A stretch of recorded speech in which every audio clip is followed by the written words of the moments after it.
On Mother's Day, my daughter handed me a card and insisted I read it aloud. It said, "Daisies are white, lilacs are purple. You're a weight on us all. We wish you'd leave." The room erupted in laughter. My name is Eleanor, and at 68, that moment became my deepest humiliation. It was a sunny Sunday morning when I arrived at my daughter Sarah's home in a nearby town to mark the occasion. I wore my cherished blue dress, feeling graceful, and brought homemade cookies and a bouquet for my grandchildren. "Nana Ellie," the youngest squealed, racing to hug me. Their warm embraces lifted my spirits, and for a fleeting moment, everything felt right. Sarah's husband, Tom, gave me a curt nod, barely acknowledging me. Sarah emerged from the kitchen with a forced smile. "Mom, you're here. We've got something special for you." I settled on the couch, surrounded by family, with the kids eagerly gathered around. Sarah handed me a pale blue card from her bag. "This is from everyone. Read it aloud, Mom."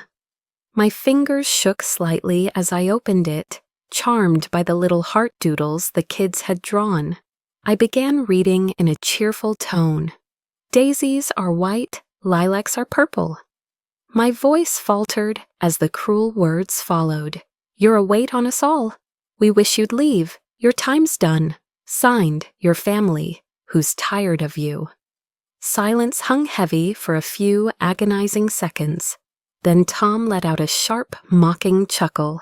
Sarah hid her face, but I saw her shoulders shake with laughter. Even the kids, not fully grasping the words, giggled along with their parents. "Oh, Mom, your expression," Sarah said, still laughing. "Tom, did you snap a photo?"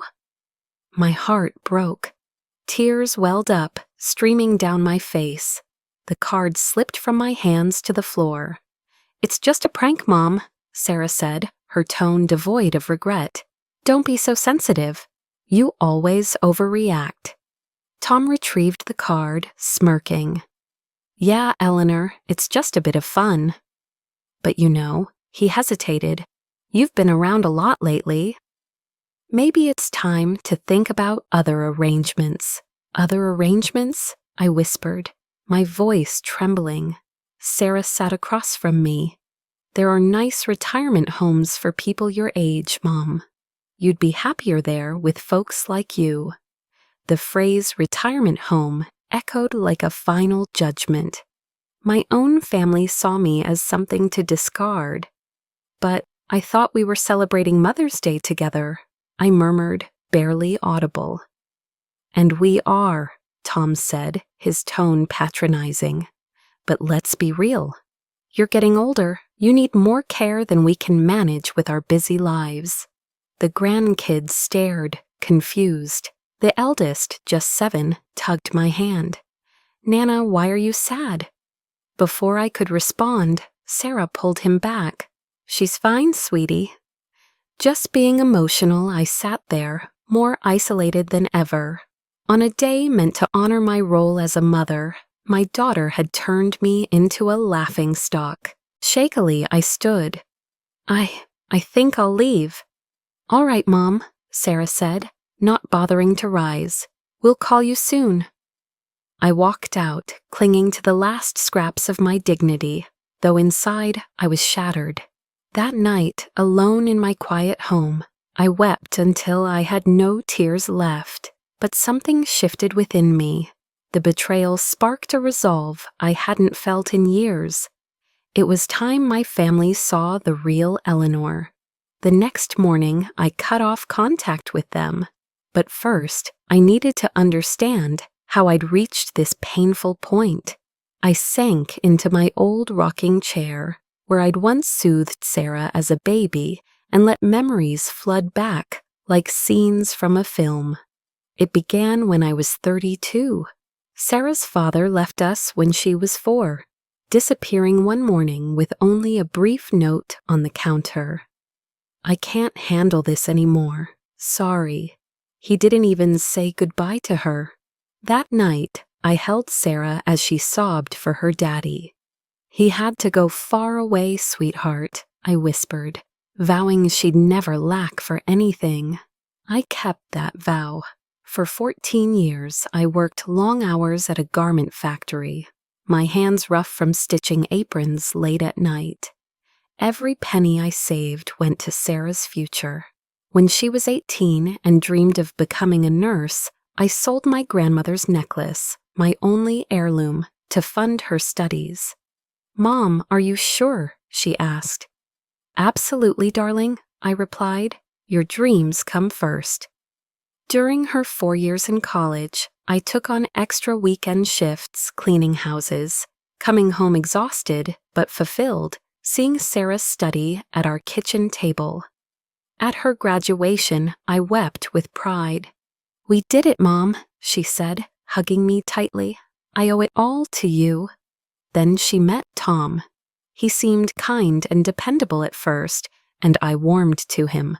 When they married, I covered half the wedding costs, $10,000, scraped together over years.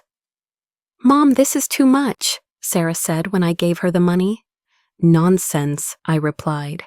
"It's your big day. You deserve it."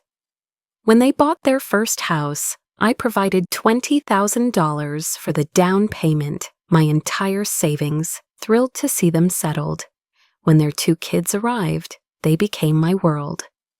After Sarah's maternity leave, I became their full-time caregiver. For 4 years, I arrived at their home by 6:30 a.m., walking 8 blocks to prepare breakfast, dress the kids, take them to the playground, and read them bedtime stories. When Sarah got home, the house was spotless, and the kids were content. "Mom, you're a lifesaver," she'd say. But over time, her gratitude faded. My suggestions about the kids, like taking the youngest to a doctor for a lingering fever, were brushed off. "Eleanor, we're the parents," Tom snapped once. I stayed silent, thinking I'd overstepped. Then came the subtle jabs. "Mom, you seem tired. Maybe you shouldn't watch the kids so much. Eleanor, you mixed up their snacks again. Maybe stay home and rest." Still, I kept showing up, kept giving. 3 years ago, when Tom was laid off, I sent them $400 monthly to help with bills. "Just until I'm back on my feet," he said. He found work 8 months later, but they never asked me to stop the payments. They just accepted them. When the kids needed tablets for school, I spent $1,800 without being asked. When Sarah's car needed repairs, I gave $3,500. For their bathroom renovation, I contributed $7,000. Slowly, I became their invisible bank, always there to fix their problems, but excluded from family decisions. Last year, Sarah planned a surprise party for Tom's birthday. I only learned about it when my youngest grandchild mentioned the secret celebration. "Why wasn't I invited?" I asked Sarah over the phone. "Oh, Eleanor, it was just a small gathering, only us 4. "We figured you'd find it dull," Sarah said. "But I saw the photos online. 25 people, Tom's family, all folks I knew well. Everyone was there except me." That night, I wept quietly, convincing myself it was a mistake. But oversights became the norm. They forgot my birthday. Our planned lunches were canceled. When I dropped by unexpectedly, they acted irritated, as if I'd intruded. The breaking point came 4 months ago. While helping with dinner at their house, I overheard Tom on the back porch, talking on his phone. "Yeah, my mother-in-law lives by herself. She's getting clingy. No, she's not ill, but you know how it is at her age. We're looking into places to move her." I stood frozen behind the door. My son-in-law was plotting to shuffle me off like an outdated piece of furniture. Sleep eluded me that night. I'd poured my life, my savings, my love into this family, and now I was just a problem to solve. But they didn't know something crucial about me, a secret I'd kept for years. Before she passed, my mother told me about a family property in the Florida Keys, inherited when I turned 65. It was a seaside cottage rented out for decades, with the income piling up in an untouched account. I also had investments from my Aunt Margaret, who left me her estate when she died without children. Stocks, bonds, savings accounts, quietly growing while I lived frugally on my pension. In total, I had nearly $350,000, unknown to my family. They thought I was a struggling widow scraping by on Social Security. They didn't realize I'd been funding their comfortable lives out of love, not necessity. After the Mother's Day betrayal, something in me snapped. That cruel card was my awakening. I spent that night clutching it, the words searing into me. You're a weight on us all. We wish you'd leave. But as my tears dried, grief turned to resolve. A fierce clarity emerged. I wasn't the burden, they were. I rose slowly and went to my study, pulling a locked box from my desk, unopened for months. Inside were bank statements, property deeds, investment records. As I sifted through them, I calculated what I'd given Sarah and Tom. Over the past 6 years, $62,000. The house down payment, $20,000. The wedding, $10,000. Monthly support for 3 years, $10,800. Tablets for the kids, $1,800. Car repairs, $3,500. Bathroom renovation, $7,000. Smaller expenses added another $8,900. Meanwhile, I lived in the same small home, wore my same blue dress to church, walked to the market to save gas. But the money wasn't what hurt most. It was how their treatment of me shifted. I recalled my eldest grandson's birthday 5 months ago. I arrived early to help set up, as always, but Tom opened the door with a scowl. "Eleanor, the party's not till 4. Why so early?" "I thought I could help," I said, smiling. "We've got it covered." "Sarah's fine." Behind him, I saw his mother, Linda, arranging streamers in the dining room. She was invited to help. I wasn't. "I'll wait outside," I muttered, humiliated.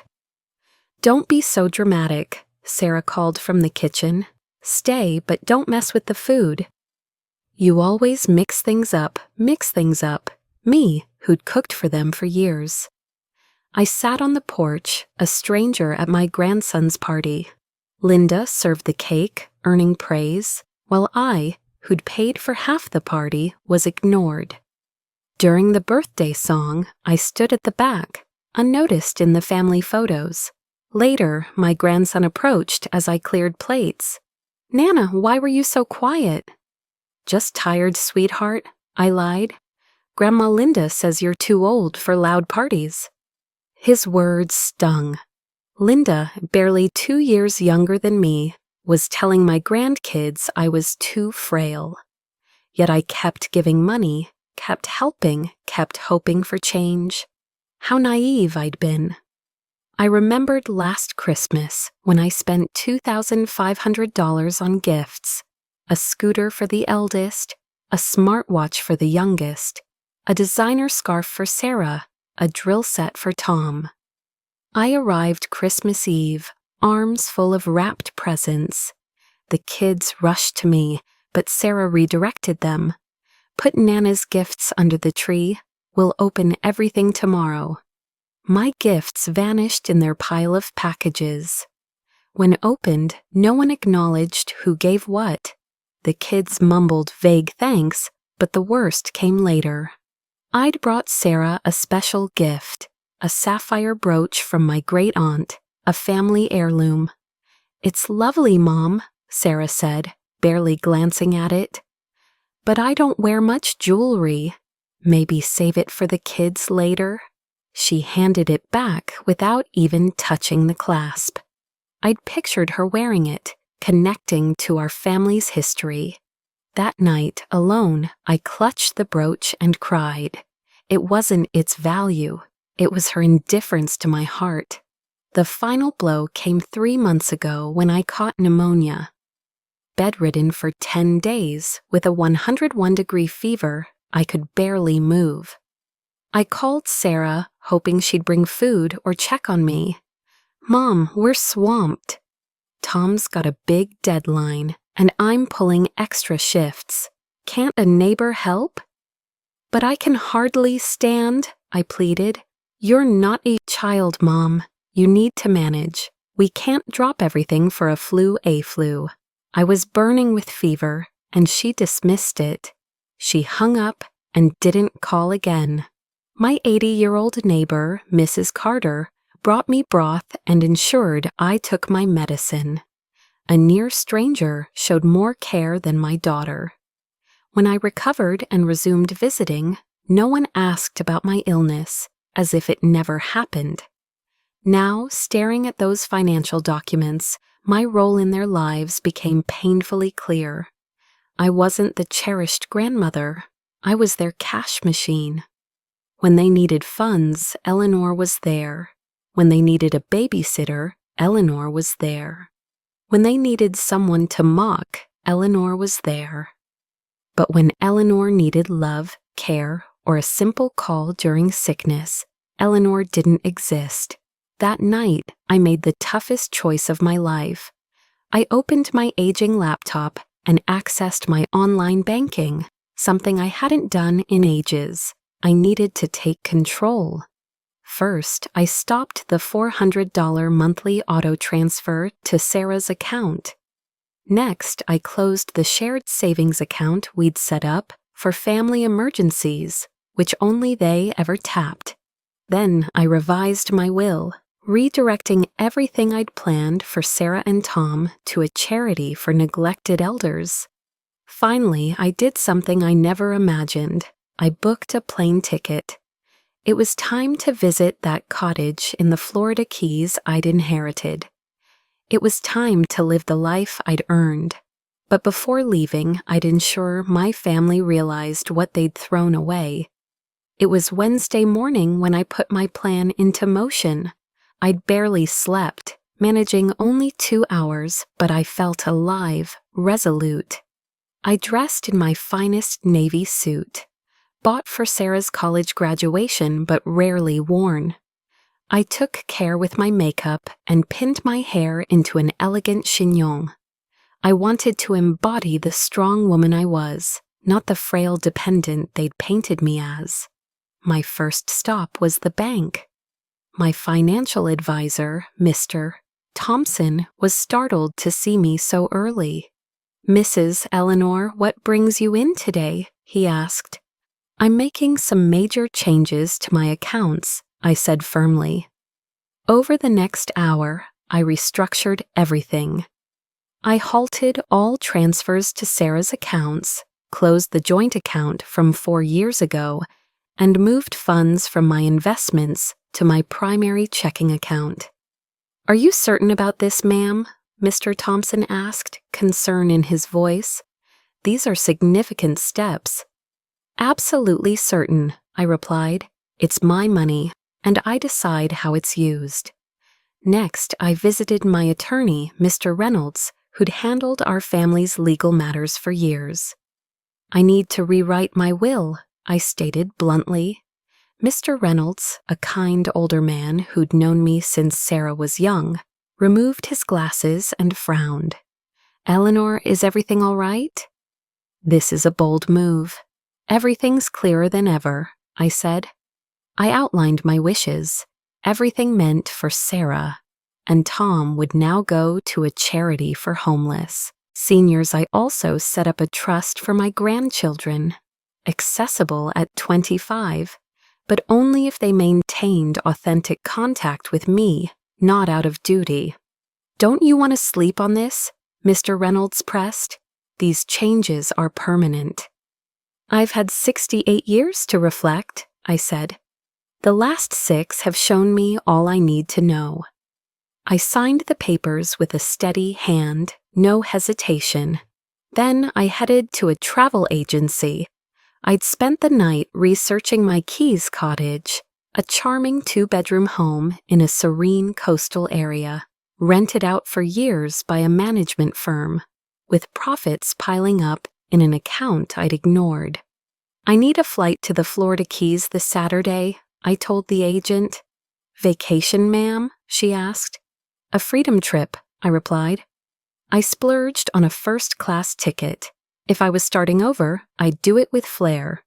One task remained, the letters. Back home by midday, I sat at my desk with fine stationery I'd bought years ago but never used. It was time to lay bare the truth for my family. The first letter was for Sarah. My dearest Sarah, when you read this, I'll be on my way to the Florida Keys, to the cottage I inherited, which you never knew about. I've stopped all financial support I've provided for years. The $400 monthly payments are done. The shared account for emergencies is closed. This isn't punishment. It's a lesson in self-reliance I should have taught you long ago. For years, I gave you everything. My time, money, energy, love. But you began to see me as a burden, not a gift. That Mother's Day card was the final blow, but the problem started when you stopped treating me as your mother and started seeing me as a servant, an ATM. I've rewritten my will. My estate will now support those who value kindness and family. Your children can access a trust at 25, but only if they build a real relationship with me. Don't call asking for money or to return. Don't use the kids to guilt me. If you want your mother back, prove you value me for me, not what I provide. Your mother, who's finally learned her worth, Eleanor II, was for Tom. Tom, I saw you as a son, not just a son-in-law, but you reduced me to an inconvenience you wanted gone. I overheard your call 4 months ago, planning to relocate me like an old chair. What you didn't know is I've always had a place of my own. A cottage in the Keys, investments that dwarf your income, and the freedom to live as I choose. For years, I funded your lifestyle, repairs, bills, emergencies, out of love, not duty. You mistook my generosity for weakness, my presence for dependency, my care for a nuisance. Now you'll stand on your own. I sealed the letters and placed them on my kitchen table for them to find. Sitting in my living room, I smiled. It took 68 years, but I'd learned a vital lesson.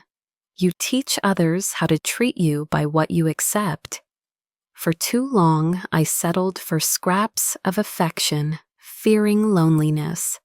But being alone was far better than being with those who didn't respect me. And now I wasn't truly alone. I was free. I was heading to the Keys. For the first time in years, I was thrilled about what lay ahead.